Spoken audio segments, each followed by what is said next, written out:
Bom dia, prezados alunos. É um prazer retomar essa aula com vocês.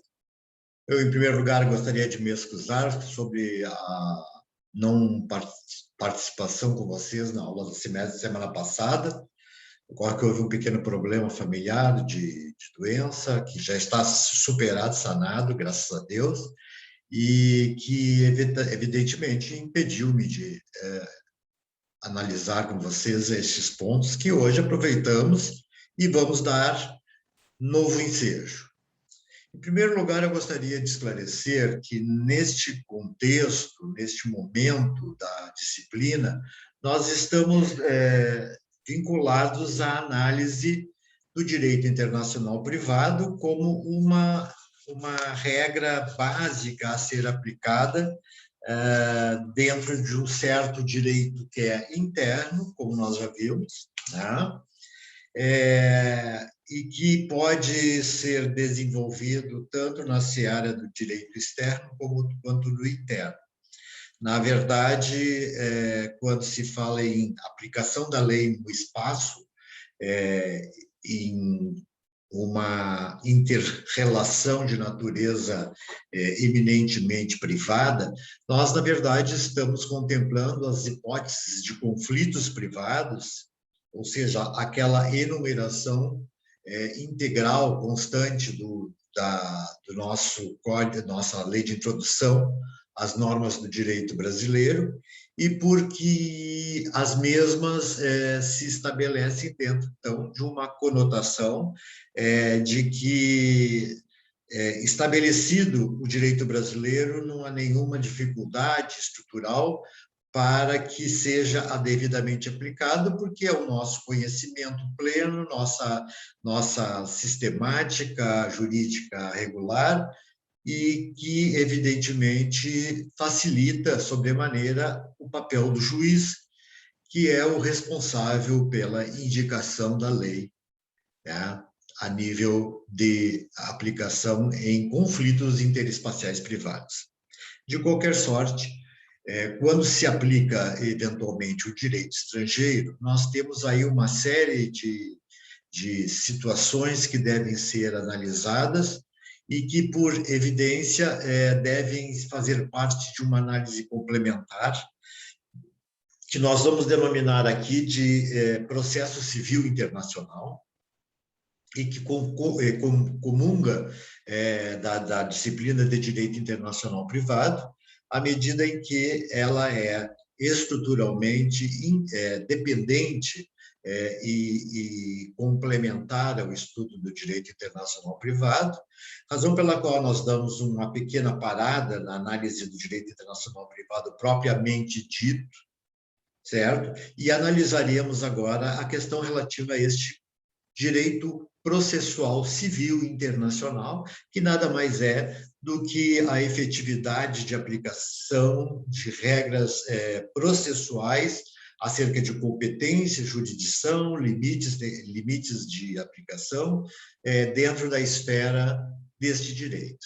De fato, o sujeito a quem compete julgar e processar regras de direito internacional privado é o juiz sobremaneira.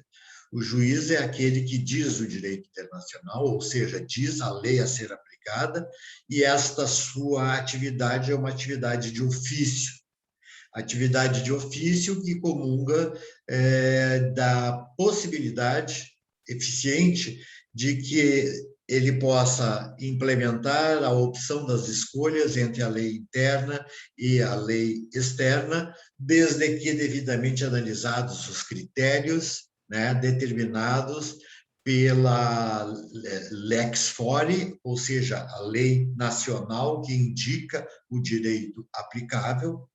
Guardem bem este termo, lex fori, L-E-X-F-O-R-I, e esta lex fori, na verdade, é aquela que traz a conotação de qual o direito será aplicado. Por certo, então, que a disciplina aqui se prende à análise deste papel do juiz dentro do sistema de regulamentação da indicação da lei aplicável nesses litígios privados? Ora, pessoal, o que nós temos de claro e inconteste é que o desenvolvimento da atividade por este juiz, repito, de ofício, na verdade, pode ser implementada ou pode ser facilitada através de integrações das partes do feito, que, evidentemente, dentro de um espírito mais contemplativo, pode determinar, por exemplo, a indicação naquele caso concreto, né? Ou seja, naquele fundamento jurídico trazido, pode se comunicar através da regra do direito externo, que, por exemplo, é o que traria maiores dificuldades, e as partes já antecipadamente, se quiserem, principalmente o autor da ação, se o seu procurador for devidamente e metodologicamente interessado na colaboração com o juiz, trazer à luz qual é o direito aplicável, nacional ou estrangeiro, trazendo à luz ainda a eficiente posição daqueles direitos em relação ao caso concreto. Então, se imaginem que, ao se relacionar uma determinada demanda judicial, nós estamos estabelecendo uma regra vinculada a um conflito envolvendo contrato internacional. Este fundamento vinculado a processos envolvendo contratos está constante na lei de introdução, no artigo 9º da mesma lei, onde ela estabelece como regra básica ou elemento de conexão, aquele que vai indicar a lei aplicável, o local em que foi constituída a obrigação. Ora, em se falar no local em que foi constituída a obrigação, nós verdadeiramente estamos falando que a lei aplicável à relação jurídica indicada seria, então, aquela onde o contratante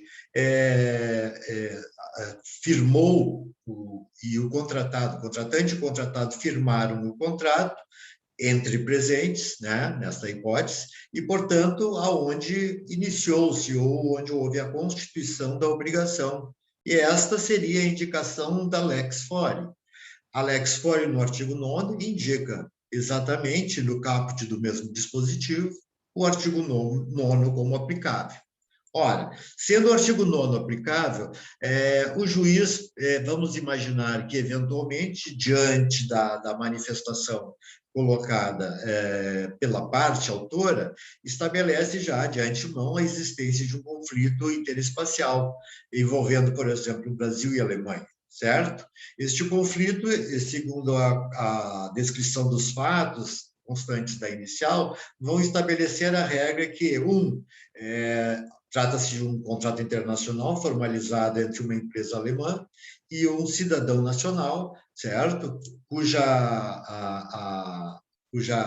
envolvimento, cujo conflito emerge do descumprimento do contrato pela própria contratante, à medida em que rescinde indevidamente, sem a notificação prévia, o contrato formalizado, causando danos e prejuízos indiscutíveis ao seu contratado.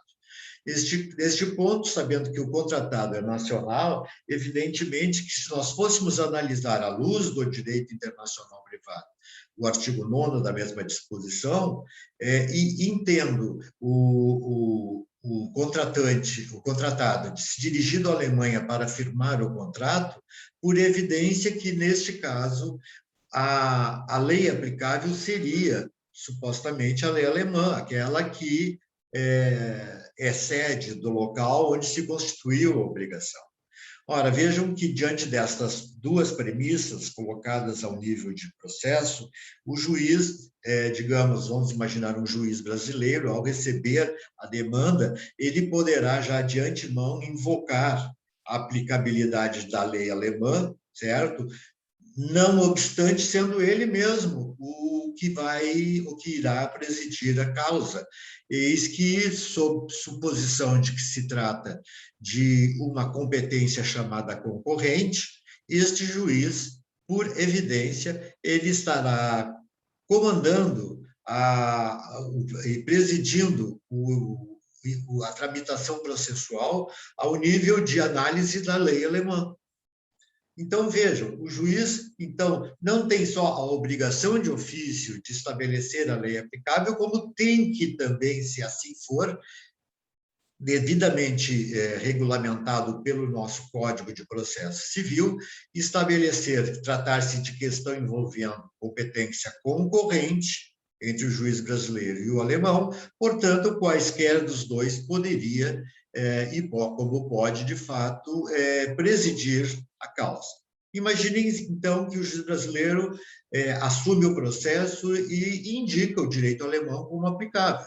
O que, aliás, já vinha anteriormente, vamos imaginar essa suposição também, já vinha anteriormente informado através da própria parte autora, quando ela diz, quando ela deduz, tratar-se de questão envolvendo também o direito alemão. Ora, pessoal,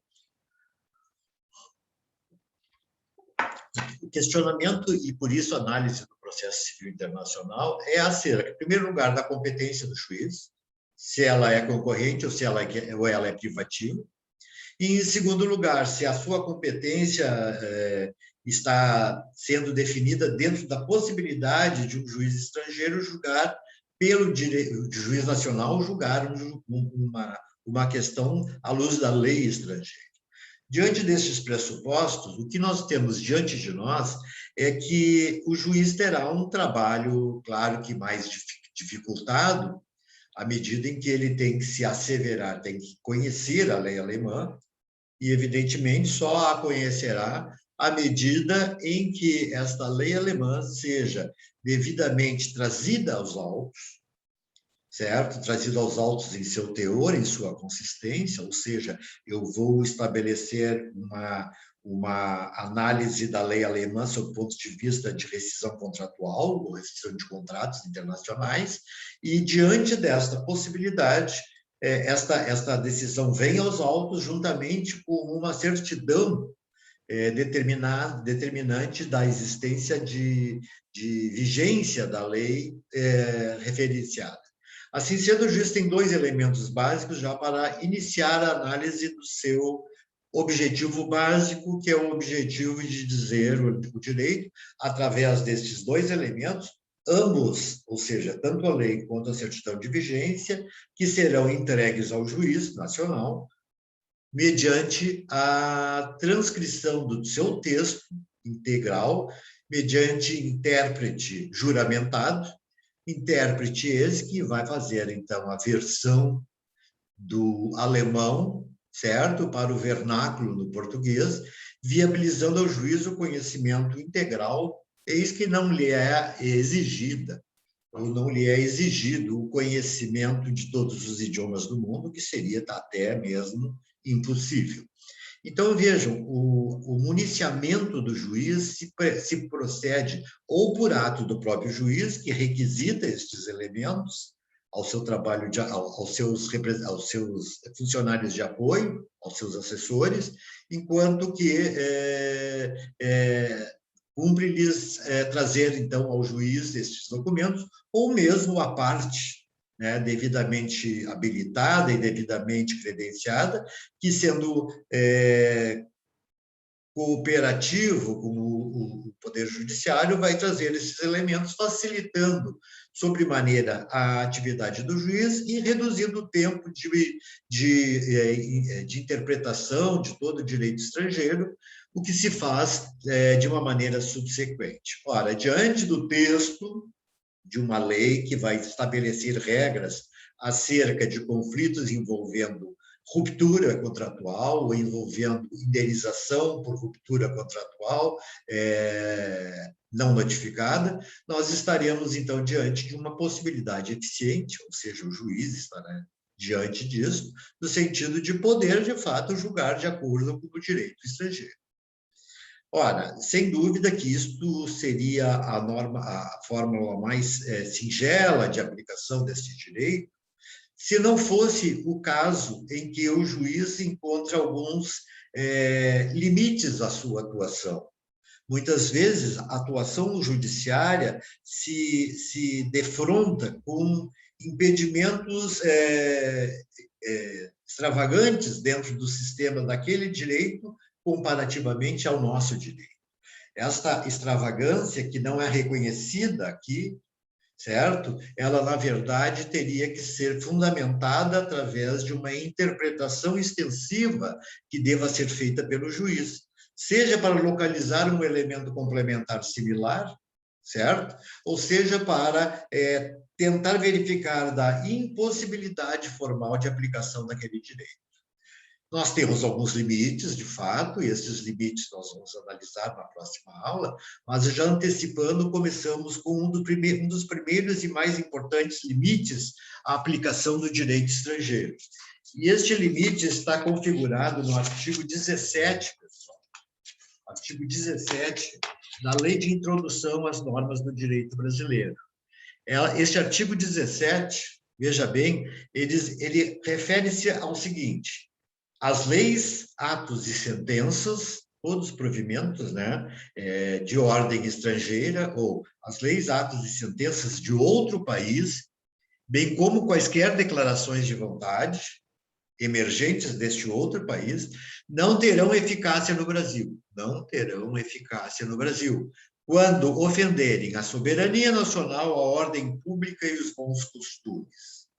Ora, pessoal, nós temos um sistema principiológico, porque todas as nacionalidades, todas as nações, todos os países têm os seus próprios ordenamentos jurídicos. E esses ordenamentos jurídicos estão necessariamente vinculados a alguns pressupostos. Dentre estes pressupostos, nós poderíamos falar de raça, de religião, de credo, de sistema político, de sistema jurídico, e de uma série de usos e costumes que podem ser amplamente conhecidos num Estado e absolutamente desconhecidos no outro Estado. E a reprodução das normas legislativas, elas, na verdade, elas comungam da ideia vinculada à estrutura da própria ordem pública ali condicionada. Então, quando se fala em impedimento de ordem pública, nós estamos falando de uma tentativa de aplicar-se na ordem externa regras de natureza externa, na ordem interna, regras de natureza externa ou exterior, que vão vir à ordem interna e tentar incorporar-se dentro do sistema jurídico que desconhece essas mesmas normas. Assim, por exemplo, se nós não tivéssemos divórcio no Brasil, vamos imaginar, nós não reconhecemos o divórcio no Brasil e que um país estrangeiro, seja qual for, reconhece o divórcio. E de lá vem uma sentença de divórcio para ser homologada como sentença estrangeira no Brasil. Ora, essa sentença estrangeira no Brasil, certo? Ela, na verdade, se choca com a própria ordem pública constituída, mesmo porque nós não temos legislação de divórcio no país. Então, ela sendo este sendo um instituto que, na verdade, é desconhecido, porque inaplicável no Brasil, não poderá ensejar a homologação de uma sentença estrangeira que iria, então, reconhecer a existência do divórcio num país onde não há divórcio. Isto é rompimento à ordem pública. Outro exemplo pacífico desta questão é a questão da poligamia. Ora, um Emirado Árabe qualquer emite uma sentença, determinando nessa sentença a eficácia do sistema de poligamia em relação a determinado súdito daquele país. Ora, o sistema de poligamia, segundo consta, deveria ser, nos autos, deveria ser tornado eficaz no Brasil para efeitos de execução. Não obstante, esta execução se torna impossível, mesmo porque esta consideração de ordem poligâmica não é reconhecida no país e, aliás, ela se choca até mesmo contra os bons costumes aqui consolidados. Seja como for, estes três elementos são os primordiais para a análise primeira da aplicação efetiva da ordem externa dentro da ordem interna. Assim, a ordem pública... Pois não? Fala. Quem fala? Desculpa, Maurício. é o Maurício. Fala, Maurício. Professor, só para pegar o link da sua explicação. Sim, claro, Maurício, pode perguntar. Eu acompanhei, assim, bem vagamente o caso do Robson. Não sei se o senhor ficou sabendo da história. Ele era funcionário de um ex-jogador do Grêmio.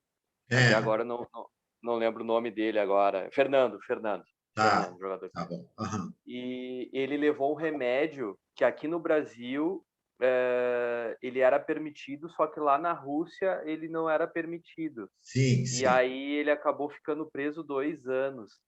Eu não Uhum. sei se pode fazer uma conexão com a explicação que o senhor está passando agora. Na verdade, Maurício, eu tô contemplando uma ideia de que parta de um outro país, tá? Fazendo uma inversão aqui no caso, parta de um outro país a tentativa de incorporar-se à nossa legislação, ou vice-versa, né? A incorporar-se à nossa legislação através de regras jurídicas, tais como leis, tais como atos judiciais ou sentenças judiciais e quaisquer outros documentos que são emanados do estrangeiro, entendeu? Não é uma questão de captura de produto, como você está me dizendo, né? Mas regras que são perfeitamente cabíveis na ordem jurídica de um país externo, como é o caso da poligamia, né? E pretender que a ele seja dada eficácia no território brasileiro. Isto é desconhecido no Brasil. A opinião pública, desculpem, a ordem pública não admite a existência de poligamia, até porque ela se choca com o princípio dos bons costumes, num país onde a monogamia é a regra geral. No teu caso concreto, me parece que a prisão desse cidadão, na verdade, deva ter infringido, eu não conheço bem o caso, deva ter infringido uma regra legal posta lá naquele país para onde ele se dirigiu e onde ele se encontra preso. Acho que é isso, né, Maurício? É isso? Isso Hã? mesmo, isso mesmo. Veja só, não é a tentativa de incorporar uma lei, mas a questão de incorporar um produto proibido no território alheio. E sabe-se que um cidadão nacional que se dirige ao território estrangeiro, ele está submetido integralmente à jurisdição daquele país.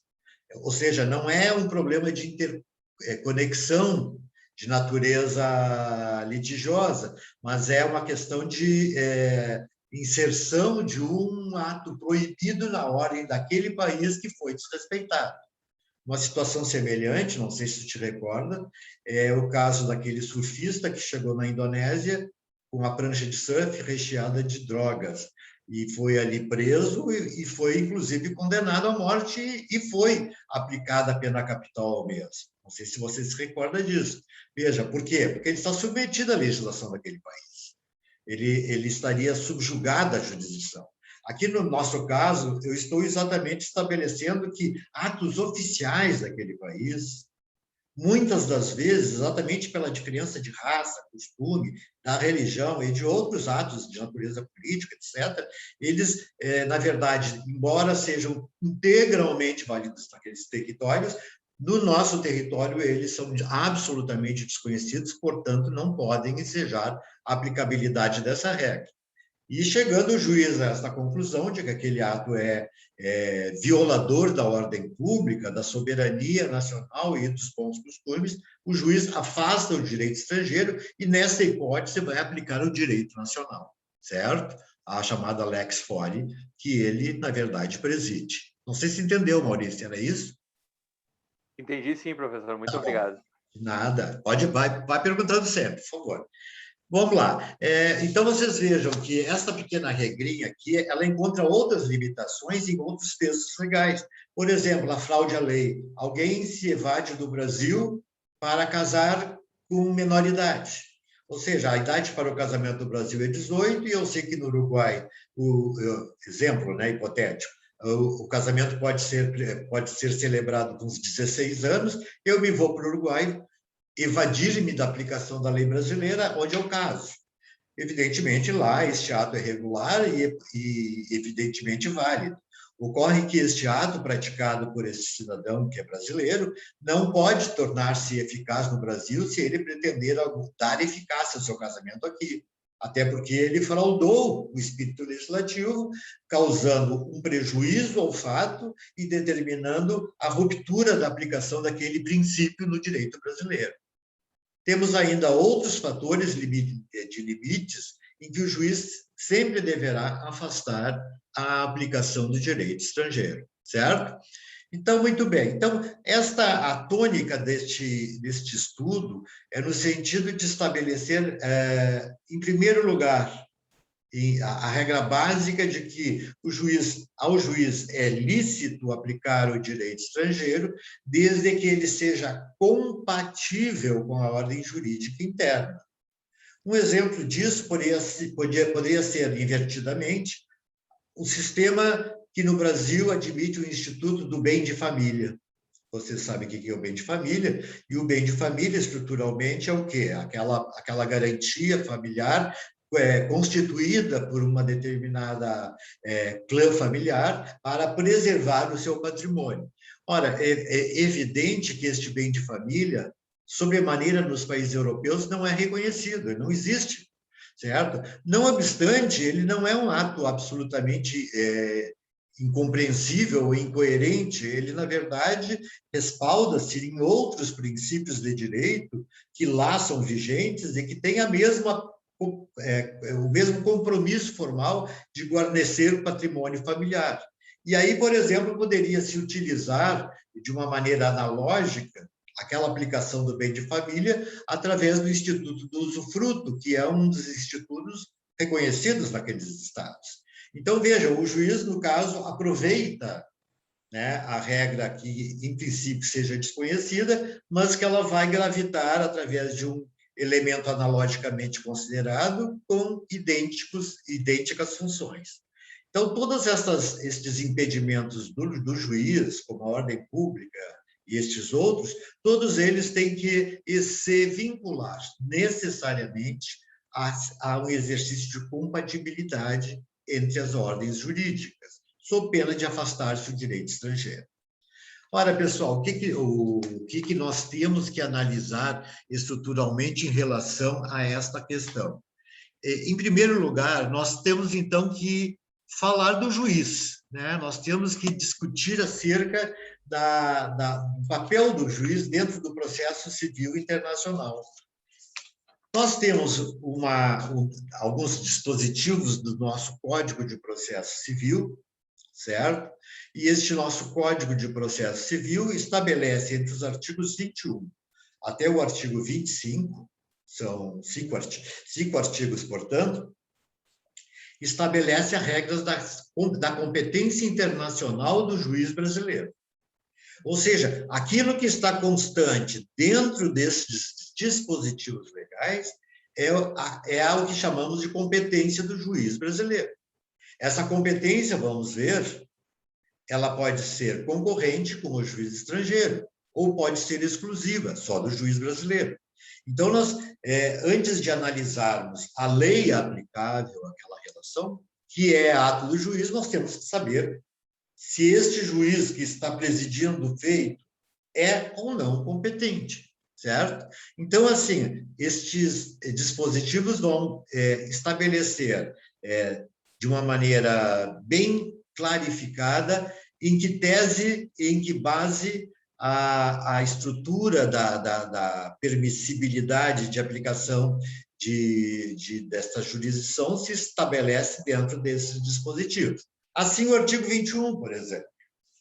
O artigo 21 ele diz que compete à autoridade judiciária brasileira processar e julgar ações em que... Bom, vamos ver este caput. Compete à autoridade judiciária brasileira. Pessoal, quando eu leio esse dispositivo, eu estou lendo esse dispositivo sem que ele implique em exclusividade. A competência aqui é efetivamente concorrente. O artigo 21 trata de assuntos que podem ser judicializados no Brasil, mas também podem ser judicializados no estrangeiro. Só que o nosso legislador, em vez de dizer que esta é a competência exclusiva, o resto todo é remanescente, ele simplesmente estabeleceu dois dispositivos da nossa lei processual, definindo não a exclusividade, mas a especialidade da aplicação, que seria preferencial em relação ao juiz brasileiro. Mas, repito, que não exclui o juiz estrangeiro. Assim, o artigo diz: compete à autoridade judiciária brasileira processar e julgar ações em que, 1, o réu, qualquer que for a sua nacionalidade, estiver domiciliado no Brasil. O que eu estou dizendo?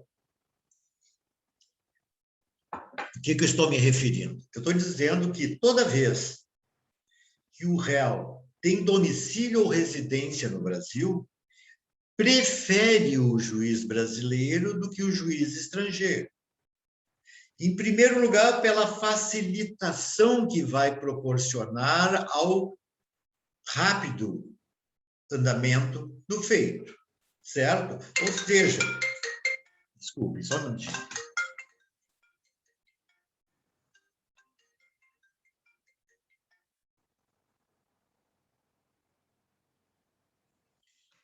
Desculpe.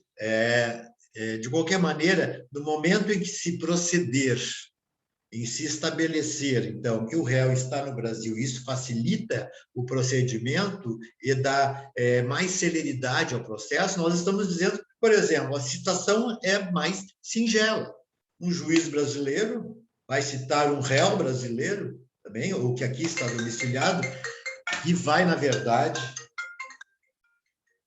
Não é mentira isso, deixa eu desligar aqui para não me incomodar. Que vai, na verdade, estabelecer a preferencialidade desse julgamento pelo juiz brasileiro. Repito, que não envolve, certo, a exclusão do juiz estrangeiro. De qualquer sorte, o segundo ponto, em que também compete ao juiz, especialmente ou com especialidade, temos o ato pelo qual, no Brasil, tiver que ser cumprida a obrigação. Ou seja, quando se trata de uma obrigação estabelecida na fórmula dos procedimentos de direito privado, as obrigações de natureza contratual ou extracontratuais, essas obrigações, na verdade, serão sempre ou cumpridas no exterior ou cumpridas no território nacional. Ora, se a obrigação assumida, né, num exemplo de um contrato, foi firmado no Brasil, desculpe, melhor, foi estabelecido para ser cumprido no Brasil, por certo que essa obrigação ela vai ensejar basicamente a facilitação também do processo. Se a obrigação foi feita no Brasil, o que eu tenho como vantagem para poder viabilizar maior celeridade e menos complexidade ao processo? Se a obrigação foi aqui cumprida, eu aqui tenho todos os elementos de prova dispensáveis para impor e desenvolver o elenco probatório necessário para tanto. Aqui estão as testemunhas, aqui estão os documentos, aqui estão todos os elementos formais do cumprimento daquela obrigação, o que vai facilitar a oitiva de testemunhas, a eventual possibilidade de produção de prova pericial, entre outros atos. Ou seja, também no segundo contexto, nós temos aqui a ideia de que a facilitação determina a especialidade. E, repito, não exclui a concorrência, certo? Terceiro, o fundamento do processo ou do pedido seja fato ocorrido ou ato praticado no Brasil. Ora, se o fato ocorreu no Brasil, se o ato ocorreu no Brasil, estou dizendo fato e ato, certo? Se eles ocorreram no Brasil, todos os elementos de probabilidade, inclusive pré-processuais, né, eles estão aqui no nosso território. Eles estão sedimentados por uma regra que garante a especialidade do juiz brasileiro. Essa especialidade, repito, também não retira a competência do juiz estrangeiro. Uma dessas questões foi aquele envolvimento de um acidente de uma pequena aeronave norte-americana que em território brasileiro chocou-se com uma aeronave, se não me engano, era da Gol ou da TAN, não me lembro, e que causou dezenas de mortes, porque a aeronave veio a cair sobre o solo, e aí causando morte dessas pessoas, e cujo litígio transcorreu em território brasileiro, por ter sido um fato ocorrido no território brasileiro, onde, evidentemente, todos os elementos indiciários, todos os elementos de prova estavam presentes. Ainda que houvesse oposição norte-americana que exigia o jurisdicionamento daquela ação em seu território, acabou prevalecendo a regra de que o ato e o fato aqui ocorreram e, portanto, seria melhor a legislação brasileira. Vejam que aqui, na contextualidade desses dispositivos, o réu domiciliado e residente no Brasil, que a obrigação seria cumprida no Brasil, que o fundamento é fato ocorrido, ato praticado no Brasil, estabelece exatamente a questão da territorialidade no Brasil, o que vai determinar a facilitação do processo, certo? O parágrafo único desses dispositivos trata apenas das pessoas jurídicas estrangeiras que, ainda que não estejam devidamente sediadas como empresa estrangeira no Brasil, até porque ela não é permissivo isso legalmente, elas podem aqui estarem existindo através de filiais, agências e sucursais.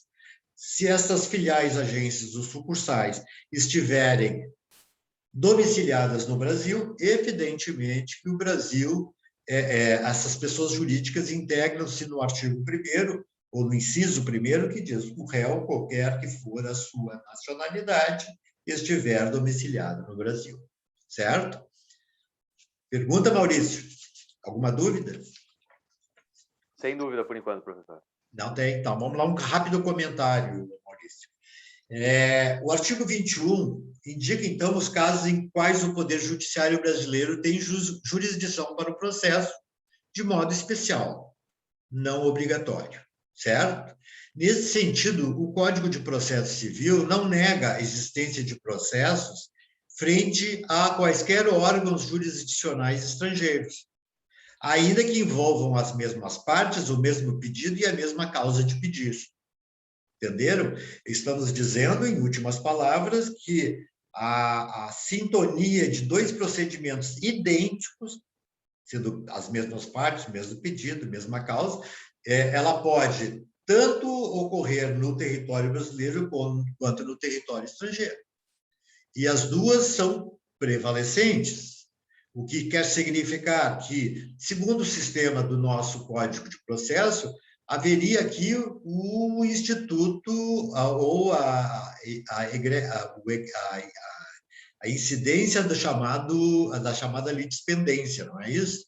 Só que em direito internacional não há litispendência. A litispendência é proibida em direito internacional, a não ser que ela seja condicionada a um acordo especial de natureza internacional, como tratados ou convenções internacionais, que tenham admitido a litispendência. Em regra, a decisão para a utilização de litispendência, na verdade, ela só operará efeitos no caso de autorização prévia por um acordo internacional.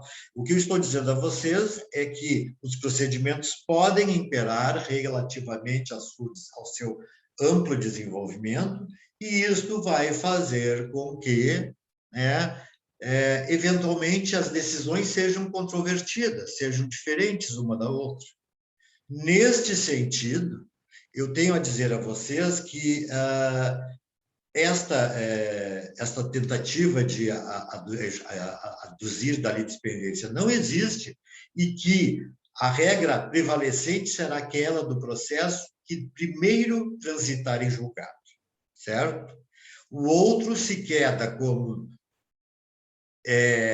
coisa de natureza de coisa julgada, e, como tanto, se exclui o processo que ainda não transitou em julgado. Mas ainda compete uma outra informação. Os procedimentos internacionais feitos no estrangeiro, certo? Por exemplo, uma sentença prolatada por um juiz francês, certo? Se essa sentença foi prolatada, certo? e transitou em julgado na origem, ou seja, lá na França, não é este o trânsito em julgado que eu estou me referindo, certo? Porque eu estou me referindo ao trânsito em julgado que se opera exclusivamente quando da homologação pelo STJ, aqui no Brasil, daquela sentença estrangeira. Esta homologação faz coisa julgada interna, certo?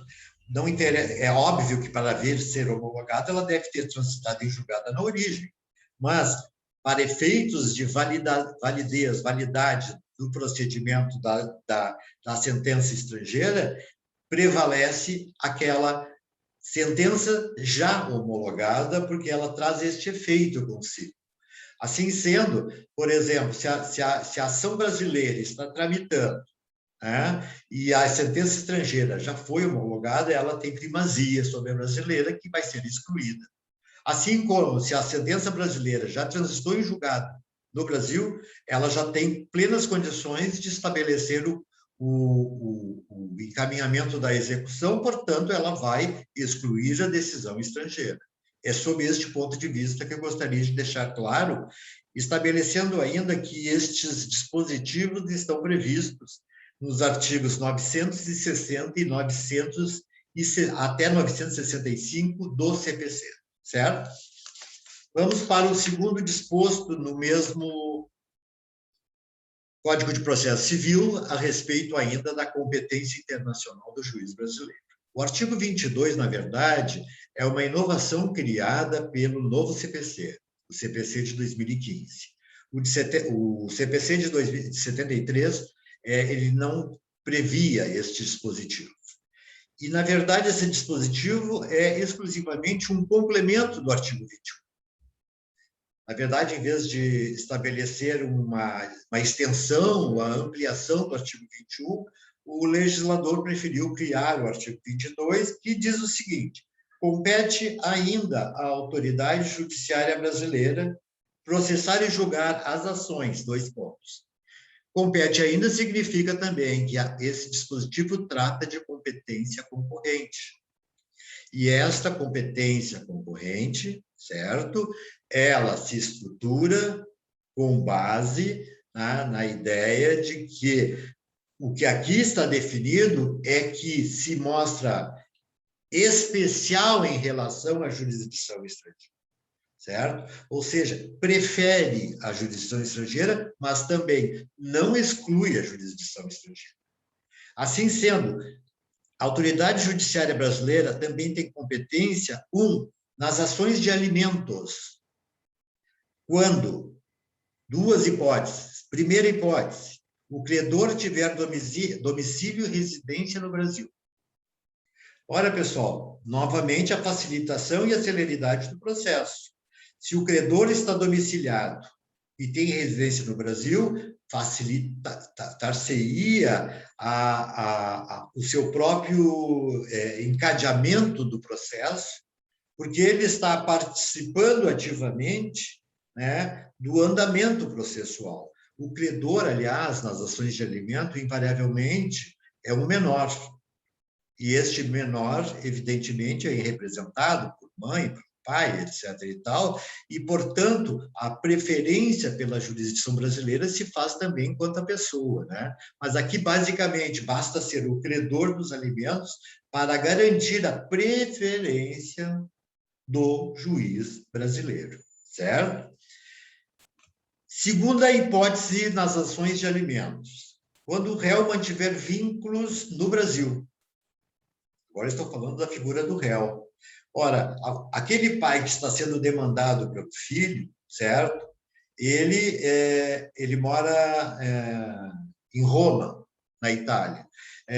De qualquer sorte, este réu possui no Brasil a posse ou a propriedade de bens. Este réu recebe rendas no Brasil. Ou este réu tem obtenção de benefícios econômicos todos no Brasil. É claro que se o réu tem esses benefícios no Brasil, muito mais fácil adiante, quando ele for eventualmente condenado, proceder-se à sua execução, através da arrecadação dos bens, penhora, resto, etc.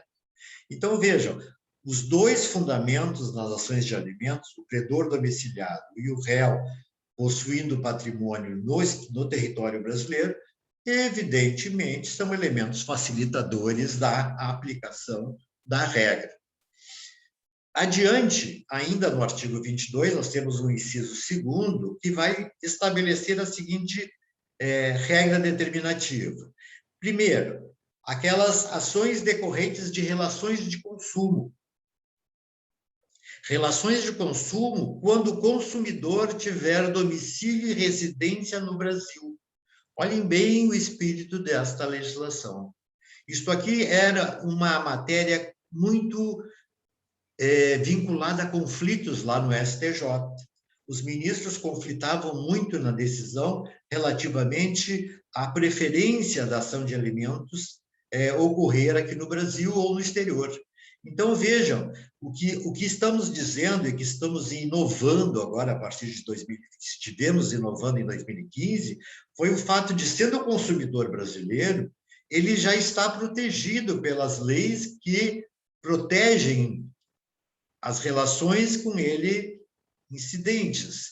Assim sendo, elas estão perfectibilizadas e garantidas através do CDC, através do Código de Defesa do Consumidor, que garante, inclusive, a oposição contra o fornecedor de produtos estrangeiros, né, que, na verdade, tem sede no exterior e que, muitas vezes, nunca se mostra presente, porque são acordos feitos, invariavelmente, até por meios não presenciais, entre ausentes, né? E, com isso, nós estaríamos em desvantagem em relação a eles. E vejam, então, que nas relações de consumo, sistematicamente, nós estaremos, então, estabelecendo a competência especial, repito, não concorrente, né, do juiz brasileiro sobre o juiz estrangeiro. Ainda assim, existe um terceiro inciso que fala sobre uma também inovação, em que diz que as partes de um processo se expressa ou tacitamente se submeterem à jurisdição nacional, esta é obrigatória. É obrigatória para as partes, pessoal. Ela, na verdade, é facultativa, porque esta jurisdição, destes tipos de processos, também podem ser concorrentes. E por que nós colocamos a submissão da jurisdição? Porque se ambas as partes concordam em submeter, e este acordo entre as partes é um acordo legítimo, justo e válido, por certo que esta regra aqui condiciona-se à existência de vantagens pela jurisdição nacional em detrimento da jurisdição estrangeira. Assim sendo, o comentário ao artigo 22 que poderíamos elaborar, ele está estabelecendo que, então, este artigo 22 é um complemento do 21. Já vimos isso. Ou seja, garante especialidade, mas não estabelece a inexistência de concurso. Existe o concurso, mas prefere-se a jurisdição nacional. Estas novas disposições sobre alimentos, sobre o direito do consumidor, elas fixaram novas competências para o juiz brasileiro que antes não existiam. Ou seja, era competência concorrente, ação de alimentos ou não de alimentos, ou de consumo, todas elas eram independentemente ajuizadas no encaminhamento de um Estado estrangeiro ou no Estado brasileiro. Então, esta regra não existia e essa definição veio facilitar o papel do juiz brasileiro. O inciso 3º, no entanto, reconhece que a jurisdição brasileira é obrigatória quando as partes, de forma expressa ou tácita, assim se submeterem. Tem que estar devidamente municiado.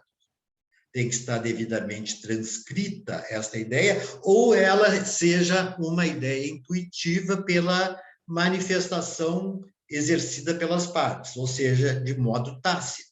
Assim sendo, o que estamos dizendo é que o reconhecimento da jurisdição brasileira faz com que nós tenhamos aqui uma verdadeira eleição de foro, até então não contemplada pelo Código de Processo.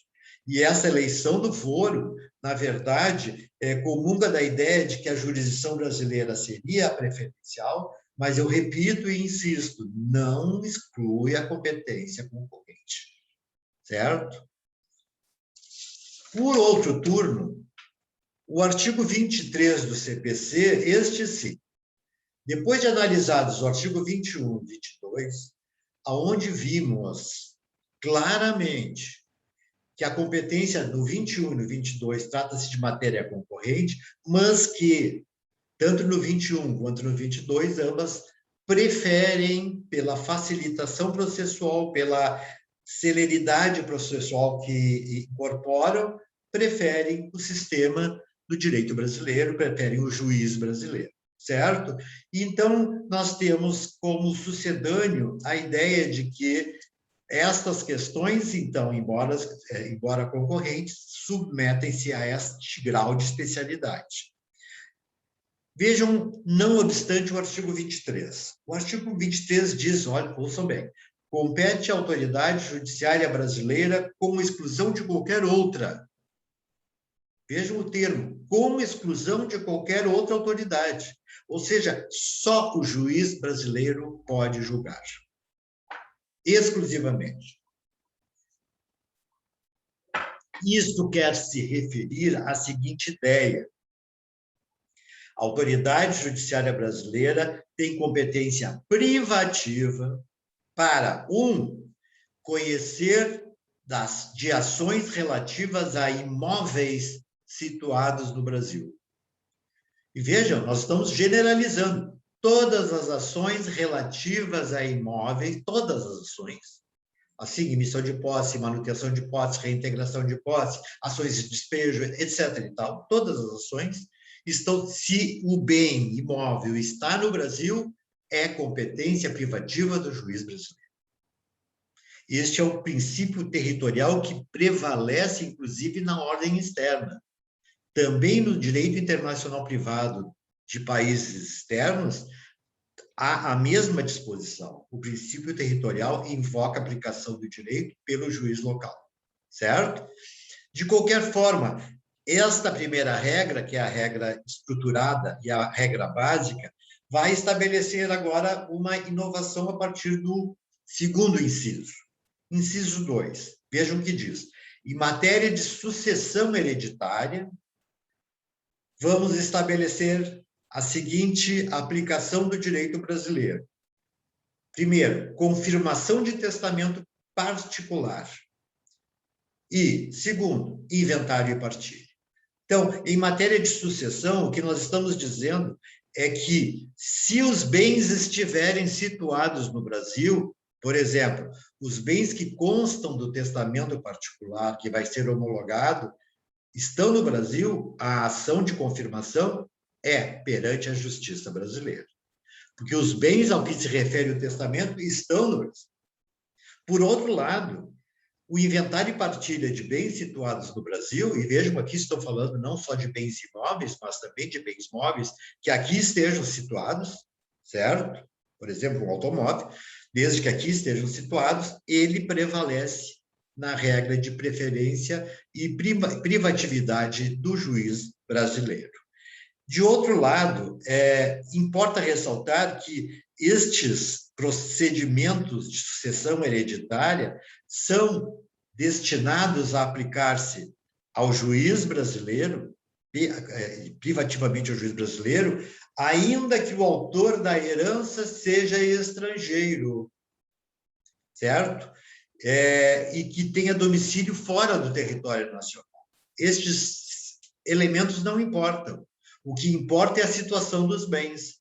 Ou seja, o fato dele ser estrangeiro ou de que tem uma outra nacionalidade, portanto, e que está domiciliado fora do Brasil, não envolve a exclusividade do juízo. O que envolve é a situação dos bens onde se situam que se situam no território brasileiro. E o terceiro elemento, em divórcio, separação judicial e dissolução de união estável, proceder à partilha de bens situados no Brasil. Novamente, a situação dos bens prevalecerá. É claro que no divórcio, na separação e na dissolução de união estável, nós sabemos que o casal invariavelmente partilha os bens entre si para evitar quaisquer problemas futuros, né? E este partilhamento, envolvendo bens situados no Brasil, evidentemente vai atrair de maneira absoluta a jurisdição do juiz brasileiro. E complementa-se esta tese dizendo ainda que o titular esteja de nacionalidade estrangeira ou tenha domicílio fora do território nacional. Em resumo, o grande vínculo de exclusividade do juiz brasileiro, pessoal, é o fato de que este juiz está submetido à regra da situação dos bens. Esta situação dos bens no Brasil atrai a sua jurisdição obrigatória e exclusiva. E, portanto, nós temos que entender que, compreendendo bem este artigo 23, tudo que remanesce ao caso concreto deste 23 é concorrência, é remanescente. Ou seja, o Código, ao invés de nominar todas as ações passíveis de serem concorrentes entre juiz nacional e estrangeiro, preferiu estabelecer, então, a regra básica estruturada da exclusividade, determinando como remanescente tudo mais como, né, concorrente, o que facilita sobremaneira a nossa compreensão, né, dentro da análise da exclusividade ou concorrência do juiz brasileiro. Então, este artigo 23, um rápido comentário, ele, na verdade, estabelece a competência exclusiva do juiz brasileiro para processamento e julgamento dessas causas apontadas. Essas decisões estrangeiras entre as mesmas partes, a mesma causa de pedir e o mesmo pedido, não é idônea para ser homologada. Artigo 964, caput, não produzindo qualquer efeito no território brasileiro. Por quê? Porque a competência é exclusiva.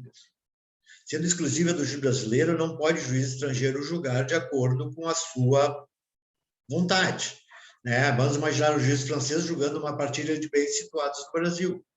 Tudo bem, ele pode até julgar, pode até determinar a partilha, mas isso só terá efeitos, como todos sabem, dentro do território brasileiro, certo? Então, ele vai ter que homologar, vamos ter que homologar essa decisão francesa no território brasileiro pelo STJ. O STJ não vai admitir a homologação.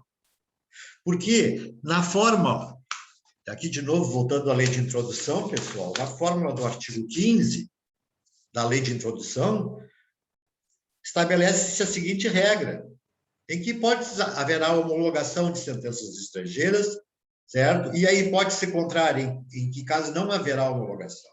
Primeiro, o artigo 15 diz: será executada no Brasil, certo, a sentença proferida no estrangeiro que reúna os seguintes requisitos. Primeiro, haver sido, ouça, proferida por juiz competente. Ou seja, só homologa se o juiz for competente. No nosso caso, o juiz era incompetente e aqui já o primeiro obstáculo incorporado ao sistema para que não seja homologado.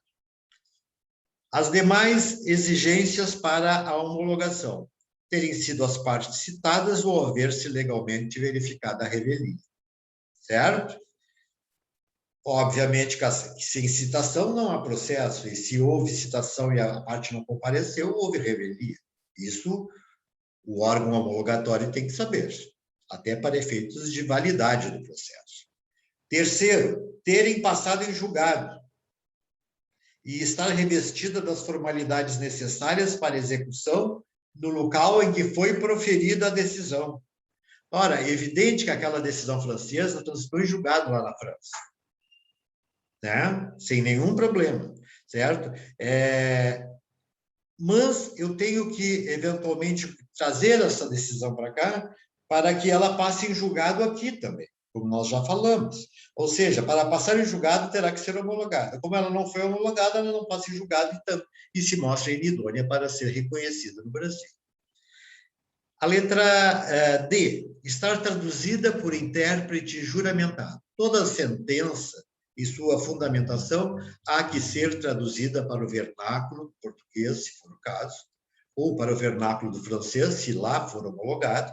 Então, de qualquer forma, o acesso do juiz, seja brasileiro, seja estrangeiro, sempre será na sua língua nacional, certo? Pela melhor expressão da língua nacional, através de um tradutor que é juramentado, porque dá fé pública da efetividade de que aquilo é a verdade, certo?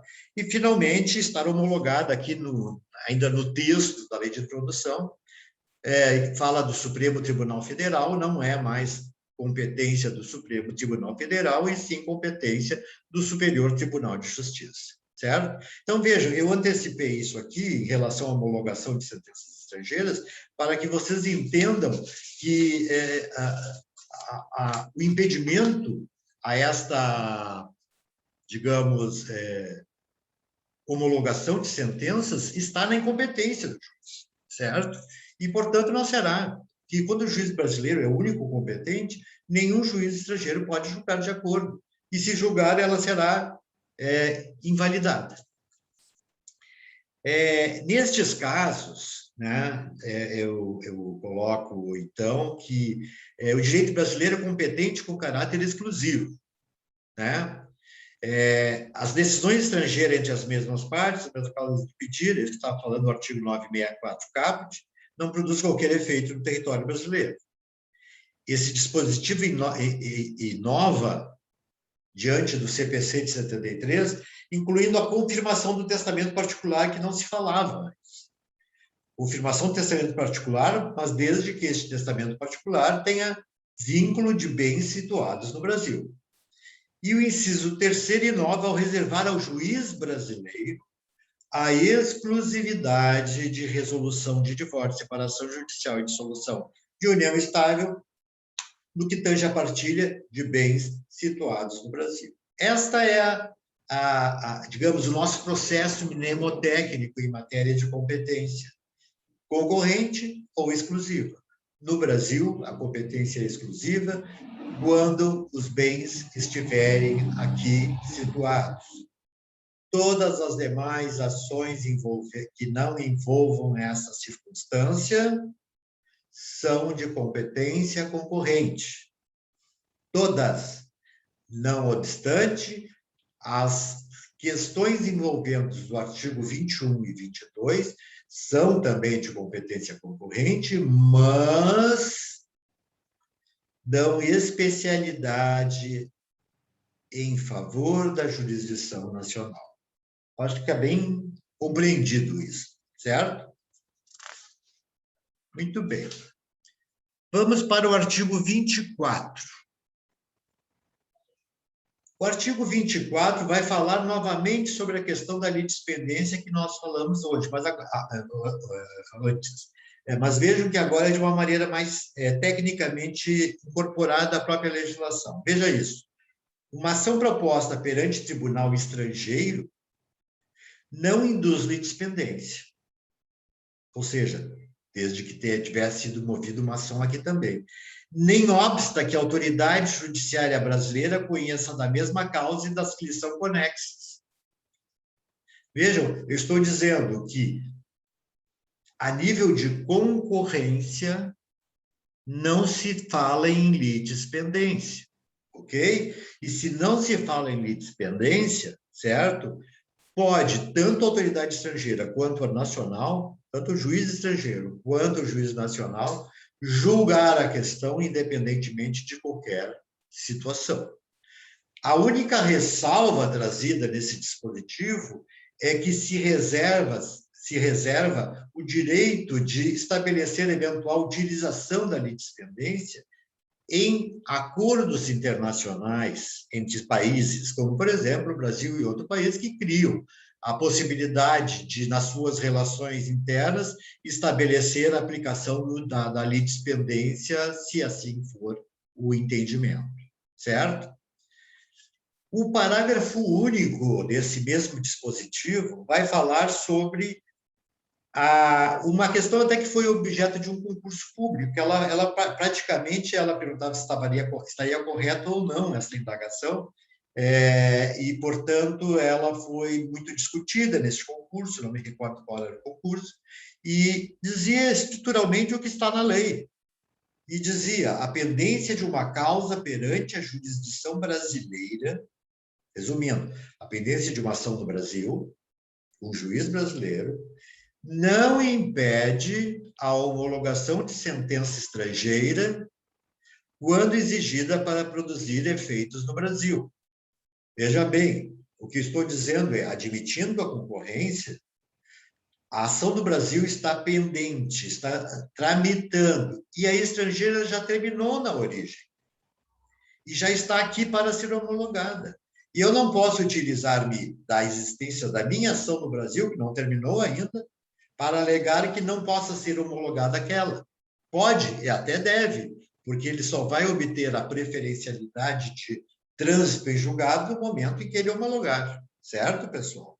Então, essa é uma das questões que foi questionada sobre a possibilidade que muitos, inclusive, colocaram que não era possível. É possível, sim, porque a palavra-chave aqui é a pendência de uma causa, e não a conclusão de uma causa no Brasil.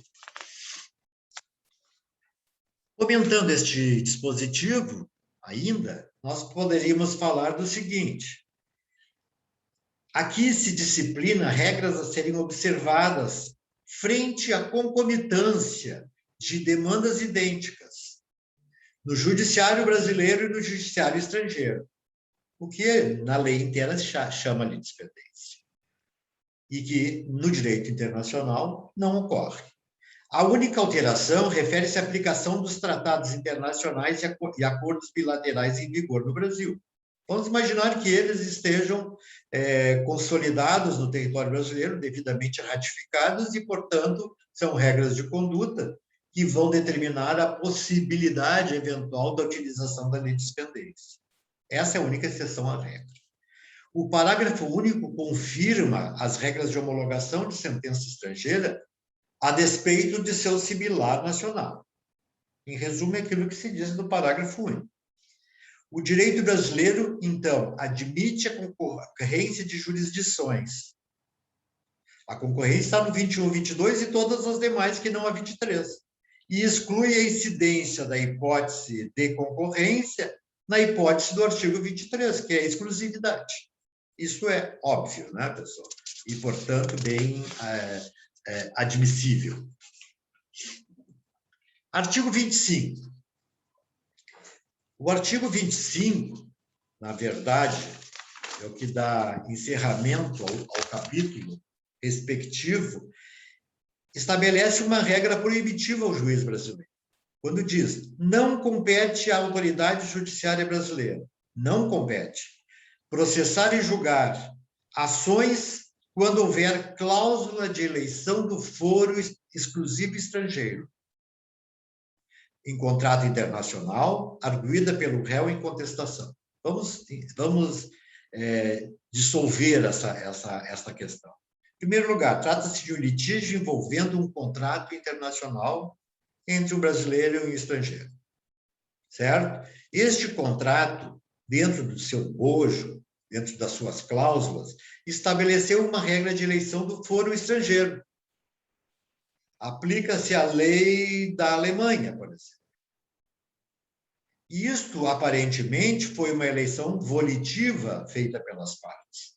Tanto o autor quanto o réu, ambos concordaram com a disposição. Ou seja, em princípio, houve manifestação de vontade em assim fazer. De qualquer sorte, a utilização deste dispositivo vai fazer com que o juiz brasileiro não se possa manifestar, porque essa eleição agora é admitida. No anterior código não havia essa admissibilidade. Não havia a possibilidade, ainda que inserida no contrato a eleição do foro estrangeiro, se admitisse o foro estrangeiro. porque em matéria de contratos se estabelecia, não existe a possibilidade de exercício do princípio de autonomia da vontade das partes. Na verdade, a falta de autonomia de vontade das partes estaria implicando em não possibilidade de eleição de foro estrangeiro, porque a parte não pode eleger, a parte estaria impedida. Mas na nova lei, a contrário senso, agora, se houver eleição de foro estrangeiro, é o foro estrangeiro que prevalece. E o juiz brasileiro não pode julgar. E isso é uma questão bem estruturada, porque pela primeira vez se diz que o juiz brasileiro não pode. Né? Na verdade, a grande tendência dos juízes nacionais é julgar de acordo com o direito brasileiro, até sem grande observação destes prenúncios, que depois vai ser reformada lá no STJ. De qualquer sorte, o juiz brasileiro tem a obrigação de julgar, né? Quando não for hipótese de competência já eleita em foro estrangeiro. Se este foro estrangeiro está designado, é ele que tem que julgar. Agora, termina o dispositivo. Arguida pelo réu em contestação, ou seja, quando o réu contestar a eleição do foro. Ou seja, apesar de aparentar que aquela decisão foi volitiva, o réu vai dizer, não foi volitivo. Me obrigaram a assinar, me mandaram um contrato pronto, eu estive lá e o contrato já veio pré-impresso. Ou seja, a eleição do foro já constava no contrato.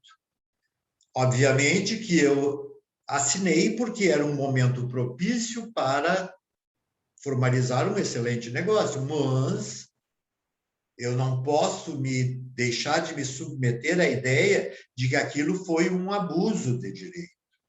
E sendo um abuso, eu vou arguir na contestação que o objetivo da outra parte foi causar abuso de direito, foi inviabilizar o meu pedido, foi indeferir a garantia e a possibilidade de envolver, certo? A minha própria legislação que se mostra, no caso concreto, como concorrente.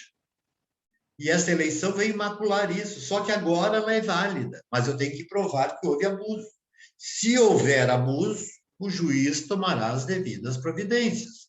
Já o juiz que recebe, sabendo que a eleição do fórum é indevida, ele vai mandar enviar os autos ao juiz competente. Não se aplica esse dispositivo nas hipóteses de competência internacional exclusiva, evidentemente, certo? Porque quando é exclusiva não se fala em eleição do foro, né? É daquele foro e acabou-se. O artigo 23, por exemplo. E aplica-se na hipótese do caput do artigo 63, os parágrafos 1º e 4º, que fala de competência concorrente, onde se aplica esse dispositivo, certo? Este artigo 25, então, ele encerra uma hipótese de inadmissibilidade da jurisdição brasileira. Se as partes excluírem, certo? Em contrato internacional, veja, essa regra vale só e exclusivamente para litígios envolvendo contratos internacionais, matéria obrigacional. Quando eles incidiram em incluir uma cláusula específica de eleição do foro estrangeiro. Cumpre ao réu manifestar-se expressamente a respeito desta eleição do foro quando contestar o feito. E se não fizer? Se não o fizer, a justiça brasileira será concorrentemente competente. Certo?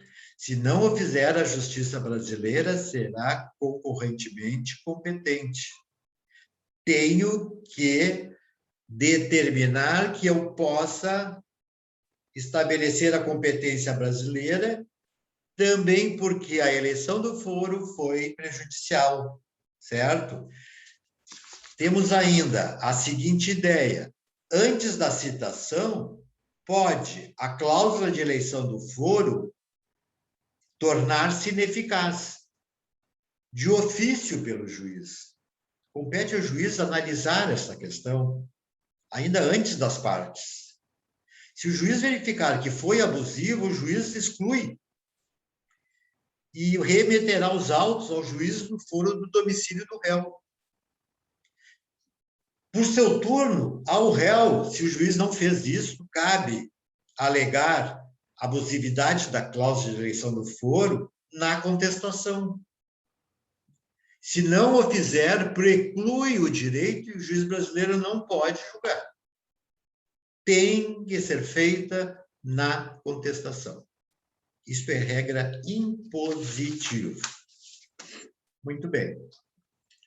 Bom, pessoal, basicamente, o que nós temos diante de nós, então, é a primeira relação processual vinculada a 5 artigos do CPC, que, se bem conhecidos, vão facilitar sobremaneira a formalização de várias questões de concurso público, de provas de ingresso em entidades governamentais, na própria OAB, e todas a essência de questões envolvendo direito internacional privado.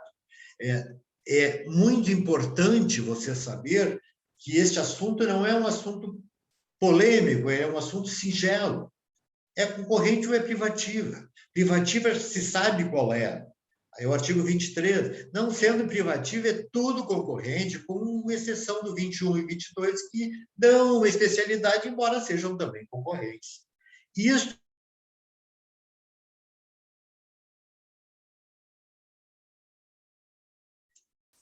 vai fazer com que o aluno tenha uma grande confiança na regra mnemotécnica de dizer, por exemplo, eu sei que o que não for de jurisdição exclusiva, como a situação dos bens, né, no Brasil, tudo é concorrente. Então, se eu perguntar se o juiz estrangeiro pode processar e julgar uma ação vinculada a divórcio, qualquer um dos dois, uma ação envolvendo obrigações que não contratos, é concorrente. Uma ação envolvendo bens não situados no Brasil é concorrente. Ou, eventualmente, exclusiva do foro em que se encontram os bens, certo? Questões envolvendo sucessões é concorrente, e assim por diante. Então, essa regrinha é uma regrinha importante, porque ela vai facilitar a compreensão adiante das demais premissas do direito processual civil internacional, que nós vamos complementar a partir da próxima aula, certo? Estabelecendo, então, aqueles limites à aplicação da direito estrangeiro e iniciando o assunto relativo à cooperação jurídica internacional, que é assunto vinculado à análise das cartas rogatórias e da homologação da sentença estrangeira. Muito bem. Eu agradeço a presença do Maurício, que está aqui presente, agradeço os demais que estão vendo este vídeo, eventualmente, ou que vão ver.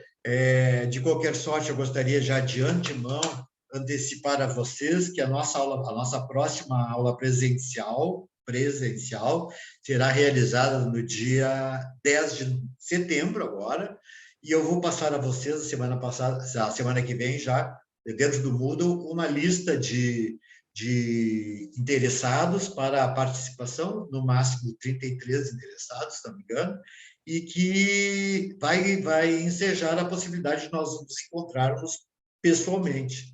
Assim espero, Maurício. Um grande abraço e um excelente fim de semana para todos. Obrigado. Bom final de semana, professor. Obrigado. Até logo, Mário. Um abraço.